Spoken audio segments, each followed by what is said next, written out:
At the PGA Championship, Rory McIlroy has been dealing with problems involving his driver, so the last-minute equipment adjustment shouldn't come as a huge surprise. It came to light during McIlroy's turbulent second round on Friday that he had to replace his driver, narrowly making the cut for the weekend, which was subsequently postponed. Earlier this week, his initial model was evaluated and found to be non-conforming. Although the procedure is described here, there is no indication that McIlroy committed any deliberate misconduct. Most likely, the problem is just normal wear and tear. Despite having a new club, McIlroy has struggled off the tee. He ranks T152 ND in accuracy among the 156-man field, and an intriguing story from earlier this season gives light on why this might be. McIlroy secured the win at the AT&T Pebble Beach Pro-Am in February. He replaced his tailor-made Chi 10 driver and fairway woods with the brand's more recent Chi 35 models the following week at the Arnold Palmer Invitational. McIlroy missed his former Chi 10 driver after just 3 rounds with the new clubs and a 7-shot deficit to the leaders heading into Sunday. He even paid close to $1,000 for an Uber to hand-deliver his original clubs from his Jupiter, Florida, home to the Bay Hill Club and Lodge in Orlando. Reflecting on his equipment choices, McIlroy shared, "Sort of going back to what I'm comfortable with," acknowledging that he intended to keep that particular set of clubs through the Masters.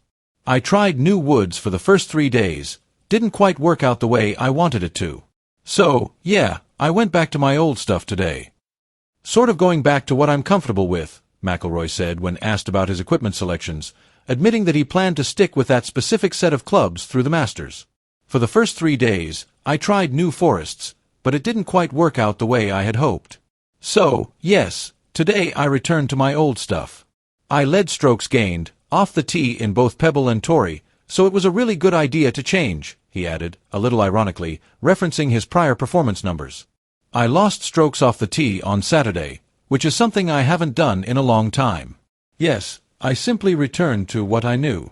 When asked again about his club switch at the Players, McIlroy referred to his Chi 10 as love at first sight, with enthusiasm. It's not surprising that losing it just before the year's second major, presumably requiring him to acquire a replacement from the tour equipment truck, would negatively impact his performance, as it clearly did, given the extent he's gone to in order to keep using it. McIlroy said in March, "You're always looking for a little edge, and for me it was like, okay, if I can find something that goes 300, that would be great, not just for what's coming. For a lot of golf courses we go to nowadays, it seems like fairways pinch in at like 310, 320 yards, which is just awkward enough for me to hit driver." He went on, "However, I feel like I'm not pushing it up there as far as I can if I hit 3-wood 285, 290. I'll take it if I have to hit a 7-iron rather than an 8-iron into a green," he remarked.